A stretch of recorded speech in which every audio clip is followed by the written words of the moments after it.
And that should be working. And so, yeah, welcome everyone. We are going to be spending the evening reviewing our course selection process for next year. Typically, we did this sort of night in the auditorium, but even after the last couple of years, the feedback we got was that this was something that we could easily accomplish using Zoom and keep people from having to drive too far, especially at $5 a gallon for gas. So a couple of brief intros. For those of you who don't know me, Mike Rubin, the high school principal. Mr. Bertrand, hopefully you're able to unmute and say hello. I know a lot of people haven't had the opportunity to meet you because we hired you so darn late into the summer. Hi, folks. Nice to see everybody tonight. And Ms. Tagliatella, also someone we hired, I think probably in early August, mid-August, late August, some point. She's our special education team chair. Do you want to say hello to everyone? Hi, everyone. Nice to see you. And the two of our three guidance counselors who are here, Ms. Toto and Mr. Coppolino. Hi, I'm Mrs. Toto. I work with students with last names GR to O. Hi, I'm Mr. Coppolino, and I work with students last names P to Z. And again, Ms. Smith, who not here, works with the people and the students whose last names are at the start of the alphabet. So what I'm going to do tonight is hopefully give you a sense of how we go about doing the course selection process for next year. To be honest, with the exception of this year's seniors, the rising seniors, that is, there really aren't a lot of students who have been through the process the way we would normally do it. The last couple of years, because of the challenges of the pandemic and being virtual or hybrid, we didn't really go about things in a more normal way. So this maybe seem new for a lot of people, but it's not actually new for me. Just it's new for a lot of the other folks, just because the last couple of years we haven't gone about the process this way. It is pretty streamlined. It does get us to the point where students are making good choices for the classes they're going to take, and they're doing that in collaboration with other people, not in a vacuum, including their parents. So some important names. There's a whole list of them. I'm not going to run through all of them. And why the department leaders are in particular of note will come to light a little bit as we go through the presentation. And again, our three three school counselors, Ms. Toto, Ms. Smith, and Mr. Coppolino, and their caseloads.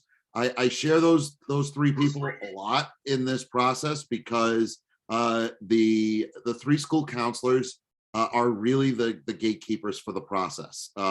They will work individually with every single student to make sure the courses that they've chosen fall in line with their plans for not only the coming year, but also life after Uxbridge High School. And that is something that we talk about as far back as with our 8th graders. There used to be this misconception that, or this perception that, the most important year is the junior year. So what you take in 9th and 10th grade isn't as important. And if you had a good junior year, your senior year will kind of take care of itself. Our school counselors, to their credit, spend as much time making sure that student choices are accurate and the right ones with a 9th grader as they would a rising senior. And so if you're a parent of an 8th grader and you're here for the first time wondering, okay, how do we go about this? The school counselor is going to work with your student the very same as if that student were applying tomorrow to college or a job. So this is, again, very, very important as slides go, because those three individuals are incredibly vested in the process as a whole. And again, the way we went about things the last couple of years was a little different, so we're going to focus more on the here and now. This is where graduation requirements absolutely come into play, and we talk about credits, we talk about courses. Well, for us, the number of courses matches up with credits. Our kids are required to earn, to complete the equivalency of 4 full-year Englishes, 4 full-year maths, 3 full-year sciences, 3 full years of social studies, 1 world language, 1 art class, 1 health class, and 4 PE classes. I'll tell you that the 4 PE classes are typically half-year classes. The art classes are often half-year classes, but some of them do fall into, full year, just depending on the courses. And world language is also a full year class. For most of the colleges that students are applying to, 2 or 3 years of a world language are required. And for students who start looking into going to school for the fine and performing arts, more than 1 art class will absolutely be important. We've had the good fortune of having students get into colleges that are portfolio based for both fine and performing arts. And the ability of our courses to help students meet those needs is very strong. Again, that's where if you have an 8th or a 9th grader, a 10th grader who has found a real affinity for fine and performing arts, those are some specific conversations for them and you to start having with counselors, because the portfolios for those schools can sometimes be a lot of work to put together. And so we'd like to have kids start working on those with junior and senior year. The other part of this that you see there that can take some different forms are the way students take their English, their math, and their science. And we'll talk a little bit more about that as today goes along. We offer classes at 2 levels. Most people are aware of this, that we have classes that are either college prep or honors and AP. And this just basically lists out what the biggest difference between the levels are. We do have some classes that have no level. Students are all grouped together. And there are ways for students who are in unleveled classes to sometimes earn honors credit by contracting with the teacher for some additional work or a higher level of work. That happens an awful lot in things like music. You could take band at the honors level. It's a different level of rigor. And that's basically the difference between college prep and honors. This becomes more of an issue for those of you out there who are rising 9th grade parents, because you haven't seen necessarily the levels in grades 7 and 8. And quite frankly, the last couple of years have been, we'll just say, different. Some questions that we ask students to consider when we meet with the kids next week, this is specifically what we're going to ask them to look at while they're choosing their classes. What subjects do they enjoy most? And what are things that they'd like to explore more in depth? If a student has had a really good experience this year, for example, in the exploratory in 8th grade around engineering, they may want to register for a full year engineering class and get involved in that pathway. But also the next couple of questions are about balance. If a student is really involved outside of school, they play 3 sports, they're involved with their church, they dance 3 nights a week, they have to babysit, they have a job, they have family members that they help take care of. How much time do they really have to devote if they're going to take 5 AP classes? And that's where, again, the counselors come in. We have a time management worksheet that they'll actually look at with the students. And we've actually had some students, not so much in Uxbridge, but in my previous life, it divides out the 168 hours. And I had a student a few years ago who came out in the negative. They were trying to do more than they had in a week. And that was without taking sleep into account. So we want to make sure kids make good decisions. And we want them to make decisions around, I want to learn this. This will challenge me. I want to have a good experience. I want to have some balance in my schedule. Some families, they have students who are incredibly driven. I was one of those kids as a student that took every honors and every AP class that our school offered. Some of them were pretty easy for me and some of them were not. And that is really what we want to have the conversation about. If a student is going to move up and take an AP or an honors class for the first time, they may not want to do that in 4 classes because it might just overwhelm them and cause cause for concern. At the same time, when we look at subjects to explore, we ask that question a lot because, again, using the experience of some students, this is a great place to try something out for a change. And a lot of our classes allow students to exercise different parts of their brain and perhaps learn something that they didn't know they would love. And that's perhaps the most important opportunity we can provide for students. I may ask the school counselors to chime in on this, because people always seem to say, well, as we're building our schedules and we're asking for classes, we're requesting classes, what do the schools, post-secondary schools, really look at? And it's interesting that some of this order that's up on this slide has changed over the last several years. Things like the SAT and the ACT have been de-emphasized by a lot of schools, but the strength of a student's program and their grades and how they've performed in certain classes, yeah, that's still absolutely part of the equation. However, we've also seen some schools that aren't as concerned about how a student's overall grades are as much as how the student is pushing him or herself. And then comes the other parts that are less quantitative, things like their personal statement, the different aspects that color their experiences, like their letters, and again, their experiences outside of the classroom. And I don't know if Ms. Toto, Mr. Coppolino, you wanna jump in on this for a minute? Yeah, this is everything Mr. Rubin said is definitely true. We dive a lot deeper into this for our juniors who are going to be seniors next year, but obviously it's important for all students to kind of have an idea of, since sometimes when they get to that junior, senior year, they feel like it's too late and that they should have looked at taking certain classes earlier on.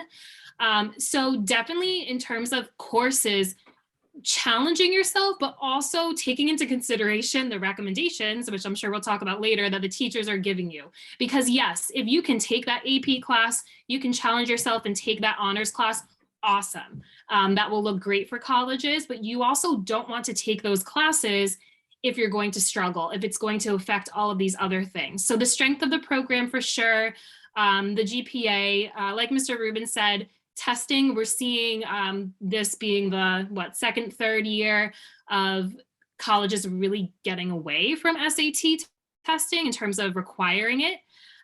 Definitely getting involved in the school in different ways. We have obviously really great clubs and activities that students can get involved in. Mr. Coppolino, I don't know if you want to talk a little bit about kind of work experience, letters of rec. I'll make a couple of comments. Just looking at this list here. Actually, I did a search on this, and there was a good study out there where college admission counselors they did a survey, and GPA is definitely the biggest factor in a decision, an acceptance decision, and so rigor, GPA are really important. For letters of recommendation, counselors write letters of recommendation as well as teachers. A teacher's recommendation is weighed more heavily than a counselor's recommendation. And as far as extracurricular things like work, sports, volunteer work, colleges want to see quality and versus quantity, okay?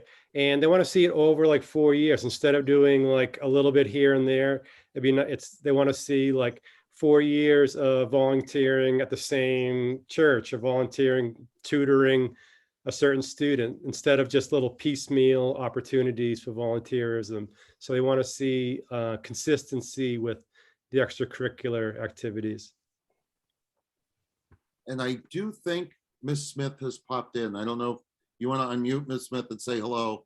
And I think I saw that you popped in. Or maybe not. Maybe I missed.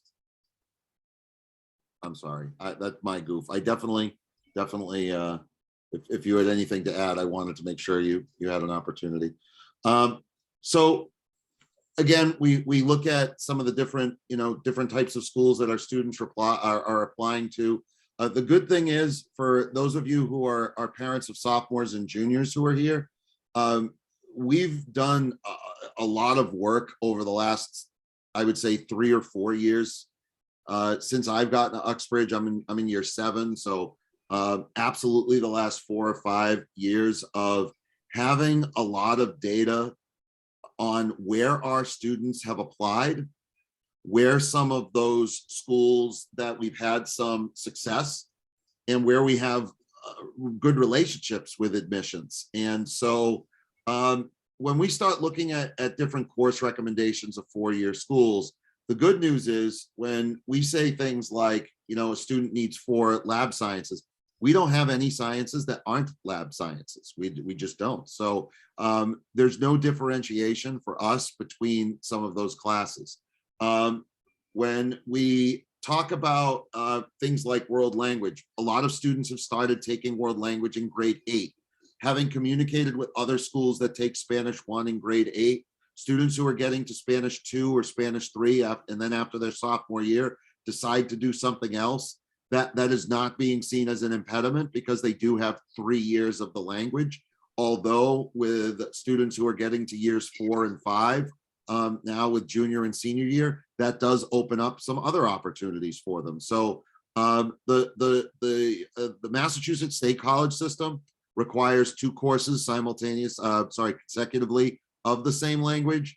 And we've had some other courses that have gotten obviously some attention that students do very well in, things like engineering, things like biomedical science. Those also are supported as lab sciences, and in many cases help students earn college credit. So when your students are working on their schedules and they get to that junior, senior year, sophomore, junior, senior year, and they're starting to look at the different courses, we have some students that won't take that traditional path of, say, physics, biology, and then chemistry because they take more engineering classes. And that is not seen as an impediment for their college application. So for students who are in things like the engineering or the biomedical pathway, they're thinking about careers in medicine or nursing or physical therapy and things like that. We're certainly not advocating that they don't take a chemistry class or an upper level physics class or an AP bio class, but they have opportunities to round out their schedule with some of those other classes that can really benefit them in rounding out their high school transcript. So to get us into a little bit of the weeds of what happens with course selection, all of our students will sign up for 14 credits. And it's really easy to focus on credits at Uxbridge. You'll see there are some schools that, I worked in a school that had this wacky 5 and 2.5 credit model. I worked in a school that had a 6 and 3. If a class meets in Uxbridge for 2 semesters, it's worth 2 credits. If it meets for 1 semester, it's worth 1 credit. Hence, 7 classes a year times 2 credits, 14 credits a year. We have the students select alternates, and I'll get into that a little bit more in a second. But this makeup of how kids get to those 14 credits is individualized. Every student has a different set of needs, interests. We've sometimes seen some students that choose classes, I'm going to say it, for the wrong reasons.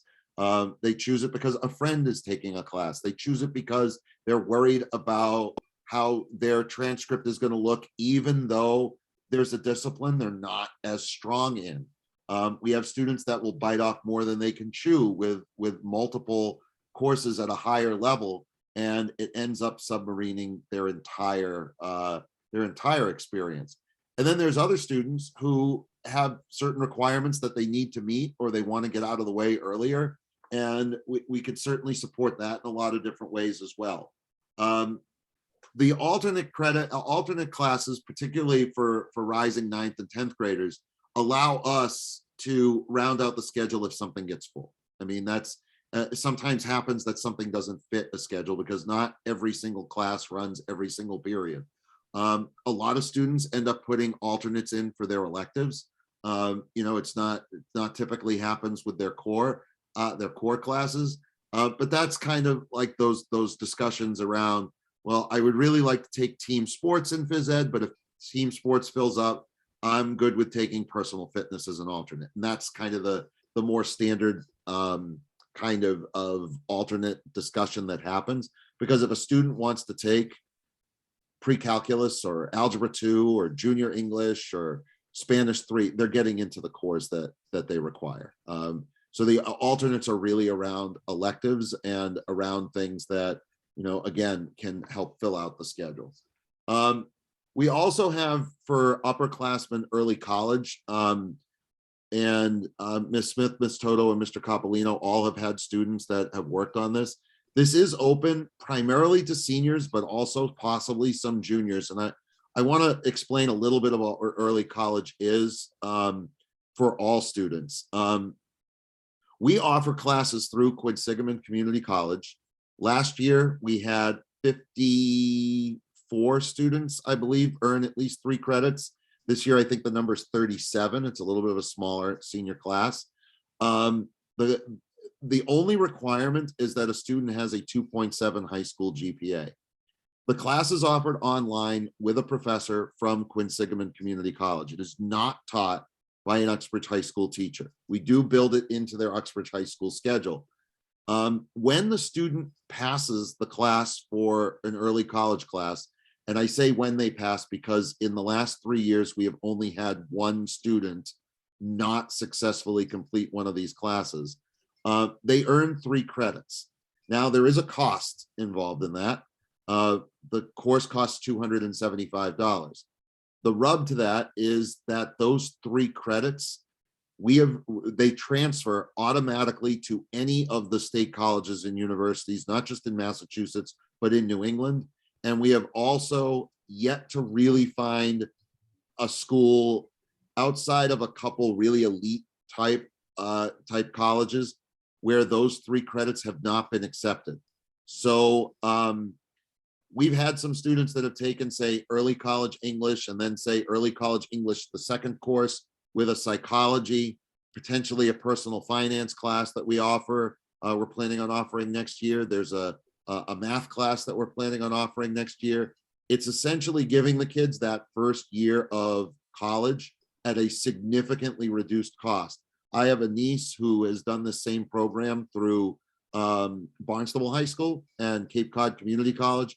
She's going to go to Salem State next year. She's going to be majoring in secondary education. She said she wants to be an administrator. I am trying to convince her otherwise. And either that or a guidance counselor. That's her two. Yeah, Jamie's giving me the thumbs up. But she has said she's going to have basically her first year paid for. She's going to start next year as essentially a late second semester first year / sophomore, because she has 12 credits already under her, 18 credits already under her belt from this year. So we bring this up because, again, we've had 100 kids over the last couple of years earn a lot of college credit for a significantly reduced cost. Now, there are positives and negatives. The positives are right there.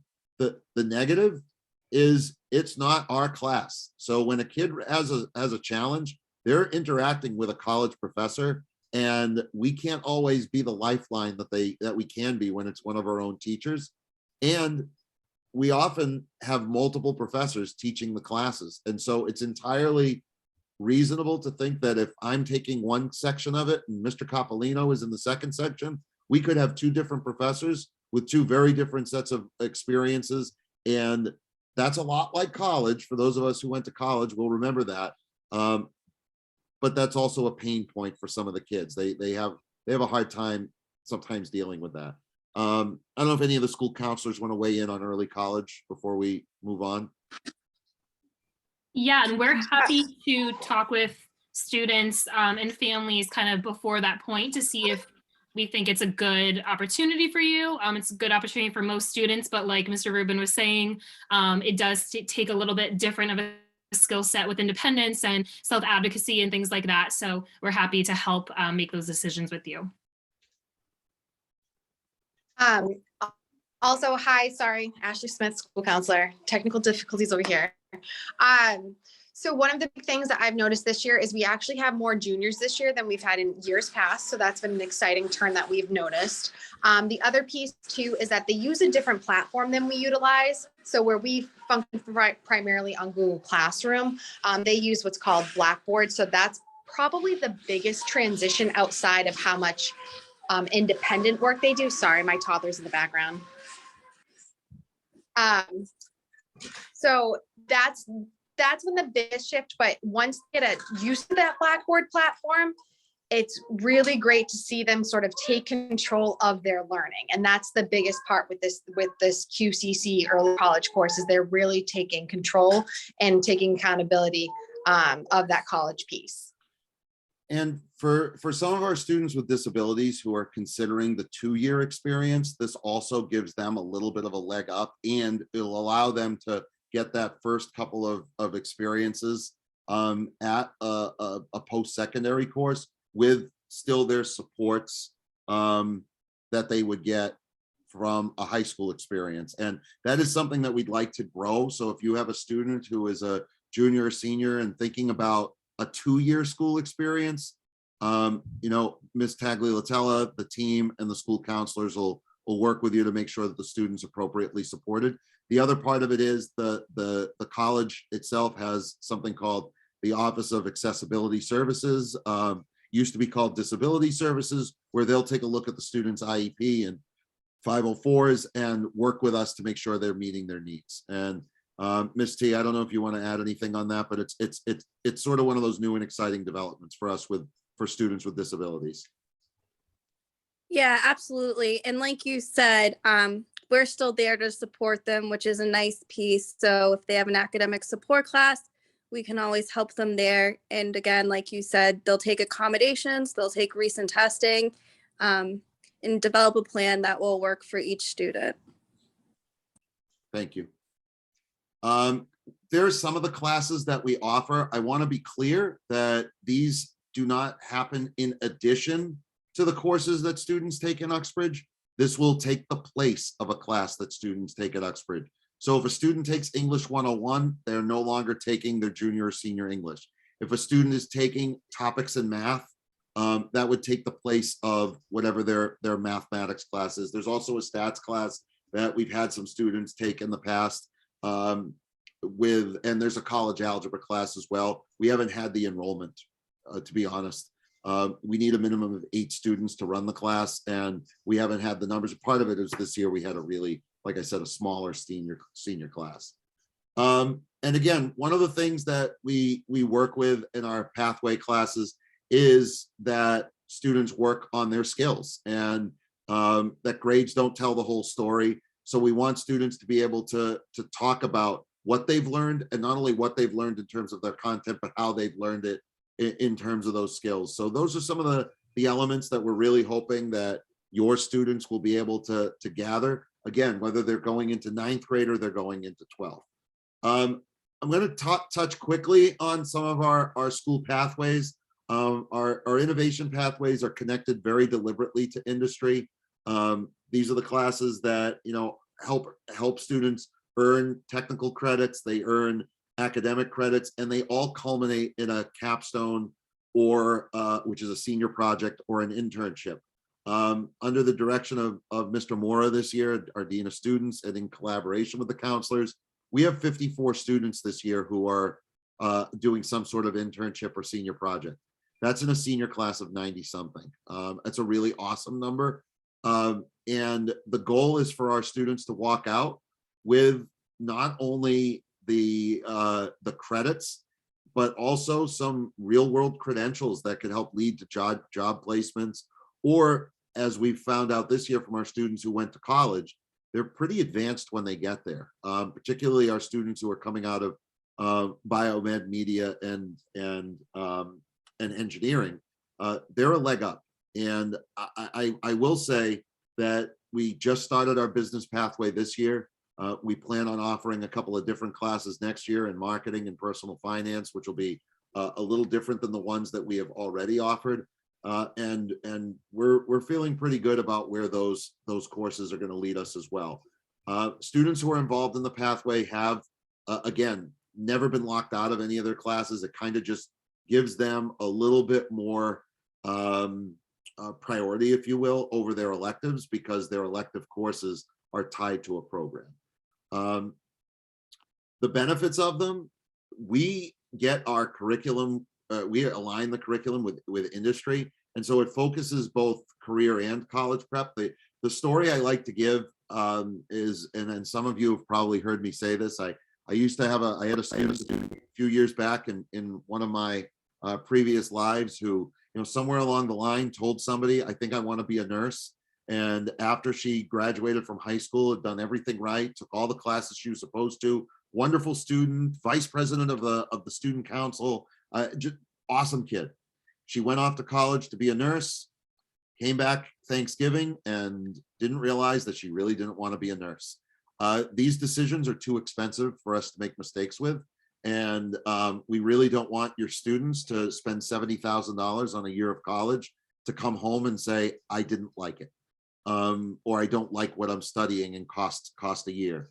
So we want to fulfill graduation requirements. We give kids choice over the programs that they want, and we guarantee them placement into their electives so that if they say, I think I want to be an engineer, I think I want to be an electrician, I think I want to be a nurse or pre-med or something, they get some exposure to those things while they're at UHS.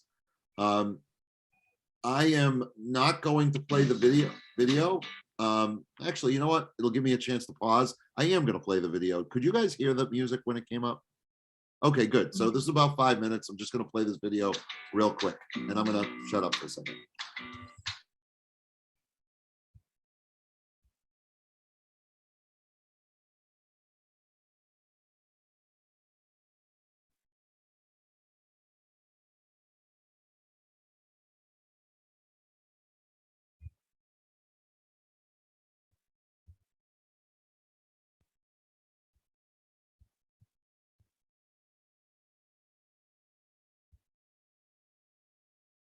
Definitely mess with that because the thickness of the material slash what you did for the boxing. Right. Yeah, you drop the video. exactly. Yeah. Yep. I'm in the engineering pathway classes, and I like that it's really hands-on and you can see what you build. When I get feedback from the industry, I learned that you really got to learn about the real world problems, and you're able to learn different things like the cost of things and how big it is. Learning in these classes, I'd say the highlight has been being able to build different things. Like last year I built a marble sorter, and we got to go to UMass Lowell and get feedback from different people. I like the engineering pathway classes because they allow me to explore my passion for engineering while still in high school. I also like that the engineering classes provide me with unique opportunities like 3D printing and even college credit. I'm glad to be taking these classes because they've taught me real-world skills that I'll be able to use in my engineering career. The most prominent moment in these classes so far is the field trip I was able to take to a company called Lenza. This experience was very hands-on and allowed me to get a first-hand view of the real manufacturing world. Overall, I would say that the engineering pathway classes have been a great occurrence through my high school years, and I highly recommend that other students get involved with them at Oxford High School. I think for me, being a part of a pathway class has been really fun and beneficial. And I think it's opened up a lot of possibilities I might not otherwise get if I were trying to explore something on my own. You're going to make all the different systems and all the different parts. Oh, wow. It's funny how our innovation pathway programs have mirrored the engineering design process.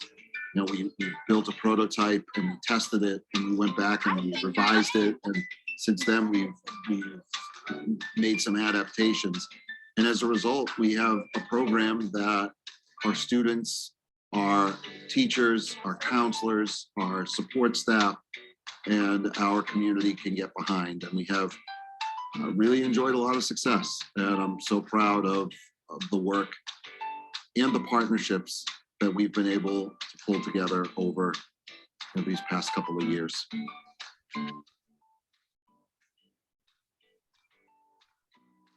Having industry professionals or individuals who've explored the arts come in and talk to you or talk to a class is really helpful because you get to ask questions and learn more about what it is that you may want to explore further in the future as a career. Is super, super helpful. And I think personally in these kinds of classes, I think having students, take different classes, having the right individuals teach them, is a good thing. Getting to learn more of what you're good at and what you're not good at, and what you like, and what you don't like, and finding more of your artistic style. And when you have the right people teaching you, and you have these courses, these classes, they really, get to open up more possibilities, like exploring the arts in higher education, such as college.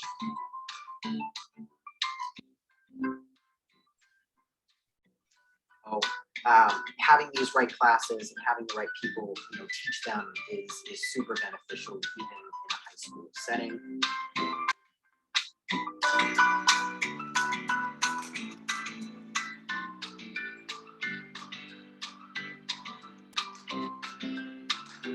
So hopefully that gave you a little bit of an idea of the way things work. I'm not going to go through every single one of the slides, but there are classes that kids take as they go along, and they end up in some advanced classes when students get to the end with internships and college level classes and things like that. And again, we have the 4 different pathways. We just started global finance this year. We're actually already making some adjustments to it.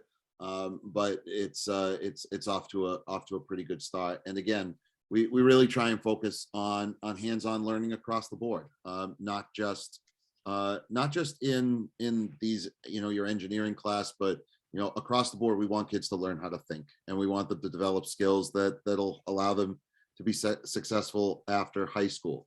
I'm going to jump ahead just a couple of slides because we have a lot of videos embedded in this that we're going to share. These slides that come up, and again, we're not gonna run through all of them.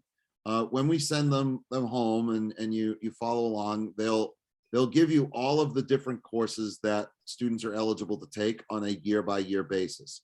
So for seniors, for example, in English, they will have to take 2 literature seminars. So those are each a half year. They could take one of the 2 AP classes, or they could take at least one of the early college classes. The early college classes keep the same kind of pace as an AP class. And so if they take one semester of early college English, it does count as their full year because it is the equivalent of a full year's credit from the college. And then in grades 9 and 10 and 11, again, we have, in all the departments, English 1 honors, grade 10 is American Lit or American Lit honors, and grade 11 is junior English or junior English honors. But juniors can also take AP Lit or AP Lang. They're not linked. So if a student takes AP Lang as a junior, they could take AP Lit as a senior, or vice versa. As a former teacher of AP Lit, I highly recommend that students take AP Lang first. And the following slides will give you a sense of all the different classes that are offered, kind of in the sequence that they're offered. And, for our students who get to the end of math, if they're thinking about, again, some of the discussions that people have with us are, do we need to take calculus? Do we need to take a statistics class? It's a conversation that really should be had with the school counselor. For example, my niece who wants to go off and be a secondary educator, she's gonna graduate from high school this year having never taken calculus, but she did take statistics, and she did take college algebra already through, like I said, the Cape Cod Community College. There are some students for whom calculus, they're going to study engineering, they're applying to some of the more competitive schools, then yes, it's absolutely something they're going to want to take. So I don't want you to walk away from me here and say, oh, he's saying don't take calculus. That's not true at all. Students who are taking it though should do so really mindfully and do it because it's what their post-secondary plan is going to involve. On the science side, our order of the core classes is physics, bio, and then chemistry. So if you're a parent of an 8th grader, your 9th graders take physics. Physics is the MCAS class for us. If students are not successful with MCAS in grade 9, they could take it after they take bio in grade 10. We have a lot of success with physics, even during these last couple of years. The classes that are at the bottom, the electives, some of them are Project Lead the Way and pathway related, like the biomed classes, but others are open to all students. Environmental science is mostly 11th and 12th graders, and it's a full year environmental science class. AP Chem and AP Bio are also AP classes that obviously we run. The students take the test at the end of the year. With AP Bio, they are able to take that in grade 11 or grade 12.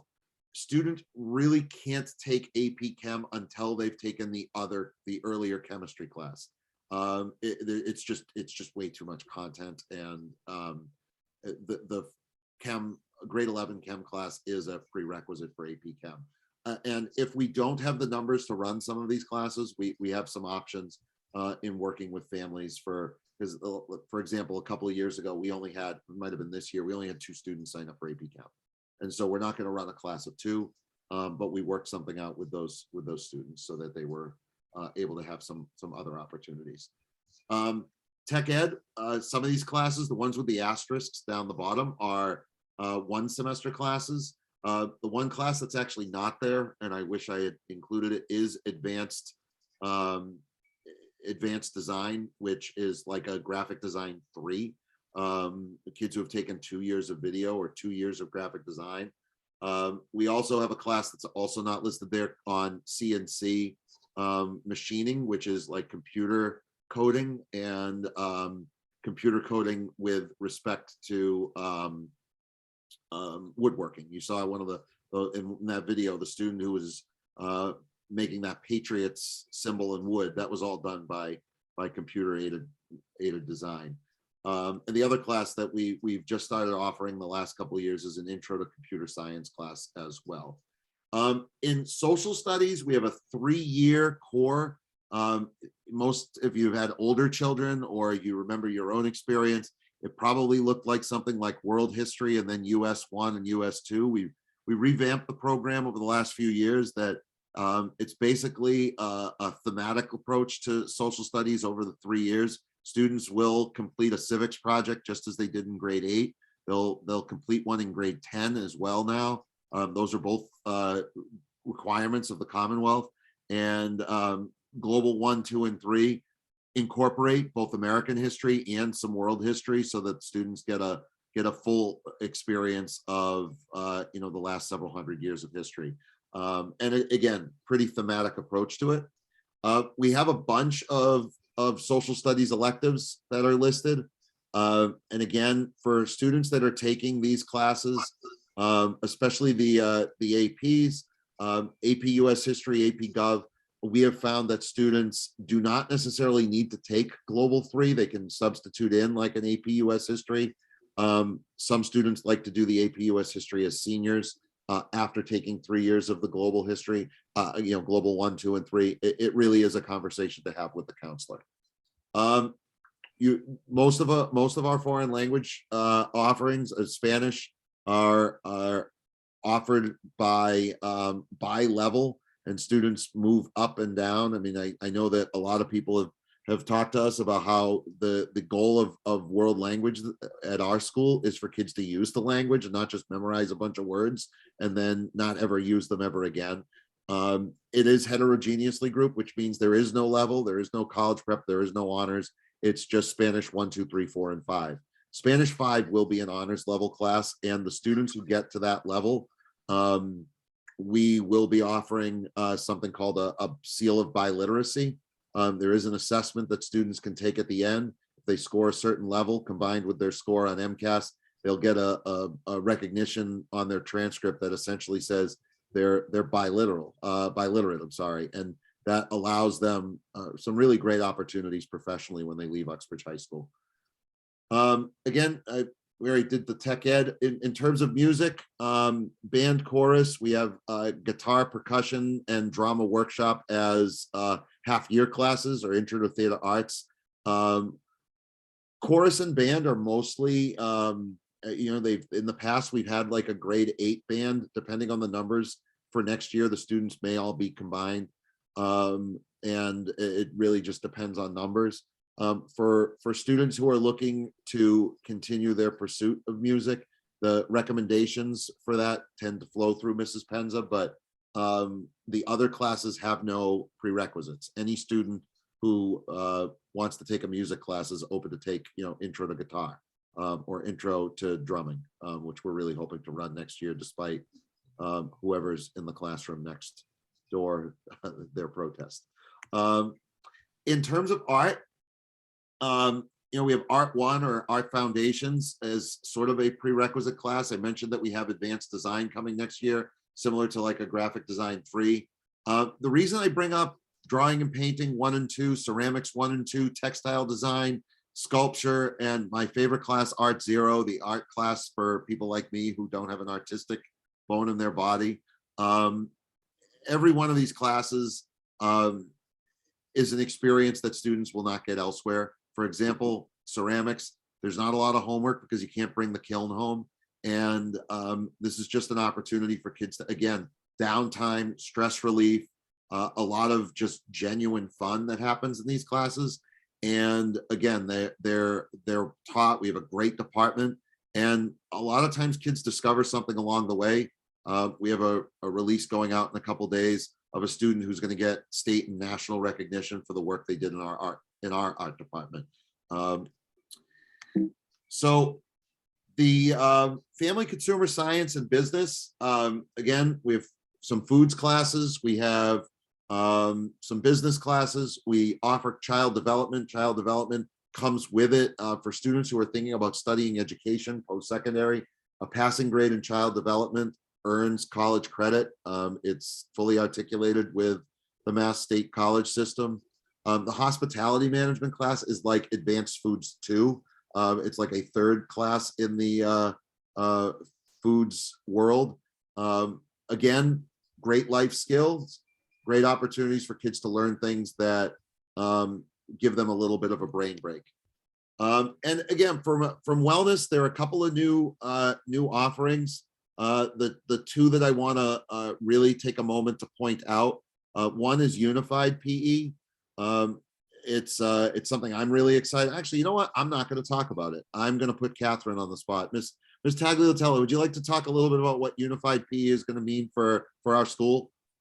I would love to. So it's an opportunity for students with and without disabilities to come together and become a team and play different sports. So we have a curriculum where we're looking at basketball, volleyball, bocce, and we just purchased some products that are going to make it super exciting and accessible. And I'm really looking forward to it. And it's going to be a great inclusion opportunity for all students. And so if it's a student without disabilities that wants to serve as like a mentor or a peer role model for those classes, absolutely get to your school counselor and talk to this year's PE teacher, because we're really hoping that that's a course that takes off. And we have some students who have some pretty significant needs, that connecting with students who don't have needs is really sometimes the highlight of their days. So we really want to push that one in particular. It's a new class. And the other class in grade 11 and 12 that we've been offering now for the last, I would say 3 or 4 years, is stress management. And again, I can't say enough about the different ways and the different things that they're learning in there, particularly if you have some students that, we know how teenagers are. We work with them every day, but who are looking for that skill of how to balance their lives out a little bit. That class gives some real practical solutions, and works with them on life beyond high school as well, and things that they'll take with them for the rest of their lives. We do have the opportunity, if you go through our program of studies and you go through the course selection sheets and you say, gee, there's still something here I don't like, we have online courses too. They sometimes have a cost. We have our early college classes, and the one that I really want to give a little bit of a shout out to is the internship, because for some of our upperclassmen, not being in the building for a few hours a day is really a great experience for them. This isn't that we're pushing them out the door, but it really does color their experiences a lot when they're able to go to work and get paid in credit, if not money, for the work that they're doing during the day. And again, we have a lot of internships that we started. A student this year, Unilock, it's a company not too far from us, needed a couple of students. They came to us. Mr. Mora took a ride over, and suddenly a couple of our seniors are over at Unilock, with some pretty high-end internship type of opportunities where they're working quite hard. So here's our timeline. Here we are with our grade 8-11 evening parent meeting. Later this month, 2 weeks from today, we'll be meeting with our grade 7 parents. We met with the grade 7 students today. In the next 2 weeks, the students will meet with their teachers and review recommendations for next year's classes. So as part of the next couple of weeks, the students and teachers will communicate about what they are recommended to take for next year. So, a student is in English 10 and the teacher is recommending them for AP Lang or junior English college prep or whatever it may be. The teachers are making those recommendations. I have it written there in the past tense, but I think they're going to be finishing them up in the next week or so. The students will have a printout with all their different course recommendations listed on it. Teachers will have initialed it, and then the students will meet with the school counselors to make sure that all that data is inputted. You as parents will be able to see that sheet when we distribute it next week with all the courses that are available to each grade level. Each sheet is a little different based on whether the student is going to be in 9th, 10th, 11th, or 12th grade. And when the teacher initials it, that is the recommendation for the course. Doesn't mean that that recommendation is final. It doesn't mean that that's the course the student is bound into. There is a process, get there in a second. But all of those recommendations at that point will have been communicated between teacher, student, counselor. Sometimes there's some differences of opinion, and that's okay. We are quite used to that. The final day for course selection changes will be sent once we review everything for accuracy. It's usually somewhere around the first week of April. What we'll do is we'll decide certain classes might not run because only a couple kids signed up for it. School counselors might adjust some requests based on that course's availability. For example, if only 2 kids signed up for advanced foods, we would bring those 2 kids in and say, look, we need you to pick a different class, or there's something that we'd like to see, want to make sure that one of your alternates becomes your top choice. And that will sometimes happen with a conversation, and sometimes it'll just be looking at the sheet and saying, oh, the student wanted this class, but we have this alternate listed and we'll use that in its place. Once we have that kind of finalized, we'll then start the process of putting kids into courses for next year. The one thing that I will say is that students sometimes will pick classes on the sheet because they hear a friend is going to take it. And they're like, oh, I didn't really want to take that. I just thought I would take it because my girlfriend was in it. And then August comes, they break up, and that doesn't work. We really need them to put down and input the classes they intend to take, because that drives all of our decisions, really, is what the students want. If for some reason there is a prerequisite that a student hasn't met, the teacher makes the recommendation that the kid takes, the kid has failed geometry, I'll use that as an example, and the student wants to take algebra 2, and then June rolls around and the student has now passed algebra 2, has now passed geometry. If a prerequisite is required and a student meets it later in the year, our counselors are typically on that, but we'd want to have you communicate with the school counselor immediately. Doesn't happen too often. Usually by this time of year, our recommendations are pretty good, but every now and then there's something that gets a little goofy. If there is a course recommendation or a discrepancy between the course that you or your child wants to take, or the course that the child wants to take, or you think the child should take, and what the teacher is recommending, what that teacher has initialed on the form, start with the teacher. Sometimes it's human error, and sometimes it's just a conversation. Hey, you recommended my kid for honors next year. I don't think that's a good idea. That's okay. We can make those changes ahead of time.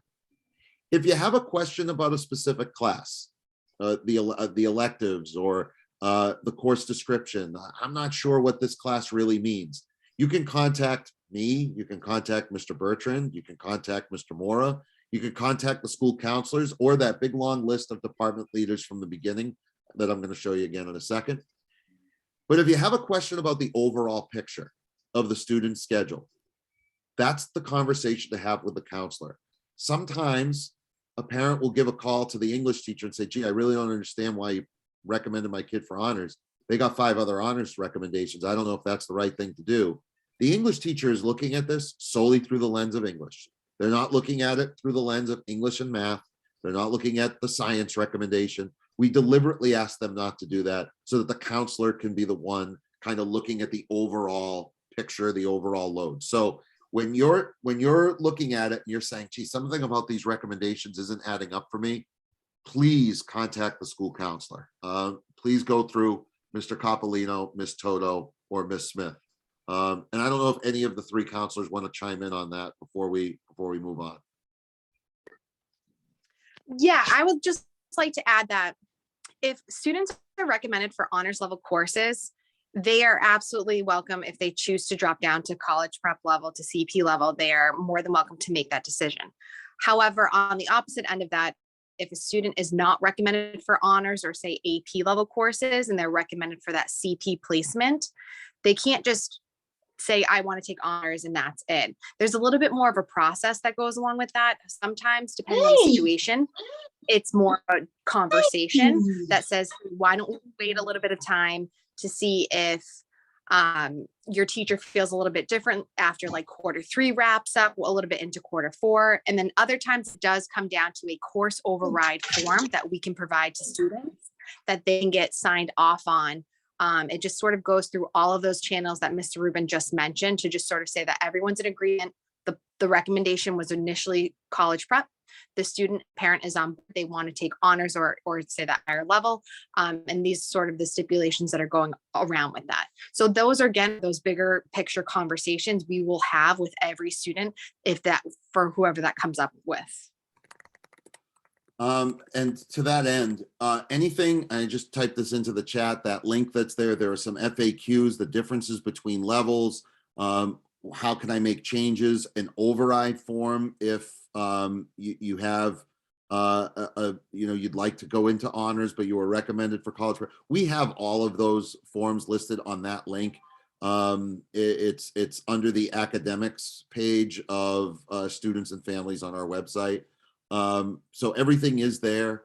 And again, to just give it another plug, there are your department leaders if you have questions about any of the classes. And the program of studies is long and lengthy, and I totally understand that sometimes people have a really hard time going through a 100-page document looking for a course description when they really only want to know one thing. And sometimes those words on a page don't necessarily give you the full picture. So if you're wondering, hey, what's the difference between AP Psych and Psych? What's the difference between taking stats